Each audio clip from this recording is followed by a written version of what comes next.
Salam hörmətli izləyicilər, hörmətli riyaziyyat müəllimləri, MİQ və sertifikasiya imtahanı üçün möhtəşəm bir sual izahını sizlərə təqdim edirəm.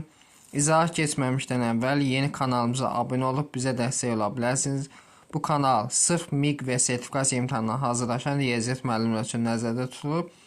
Digər kanalımız qarışıq idi, abituriyent MİQ sertifikasiya blok imtahanı, yəni biz belə bir qərara gəldik ki, MİQ sertifikasiya dərslərini ayrı bir kanal açaq, orada paylaşaq. Həmçinin onlayn dərslər və sınaq qrupuna qoşulmaq üçün 051 552 15 77 nömrəsini WhatsApp-na yaza bilərsiniz. Başladıq izahımıza. Deməli, fx bərabər 2x plus 1 bölünsün x minus 2 funksiyasını verir və gx bərabər x plus 1 funksiyasını verir.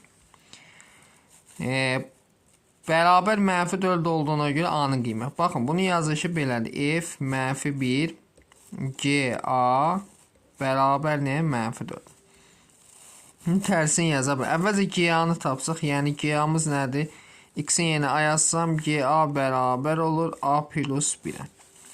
Yəni f-in tərsi a plus 1 bərabərdir mənfi 4 verir. İndi baxın, bu özü tərs funksiya, düzdür. Bunu belə yaza bilərəmmi? F mənfi 4 bərabərdir a üstəgəl 1-ə. Tərsini çevirdim də. İndi baxırsınız nəyə?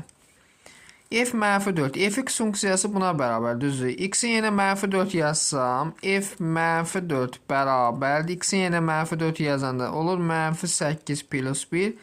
Aşağıda da mənfi 4 çıxar 2. Yəni, mənfi 6-da mənfi 7. Yəni, olur müsbət 6-da 7. F mənfi 4-ün qiyməti müsbət 6-da 7-dir. Bərabərdir a plus 1. Buradan a-nı tapsam, 6-da 7-dən 1 çıxsam, edir 6-da 1. Yəni, cavabımız ol hansı? B variantı.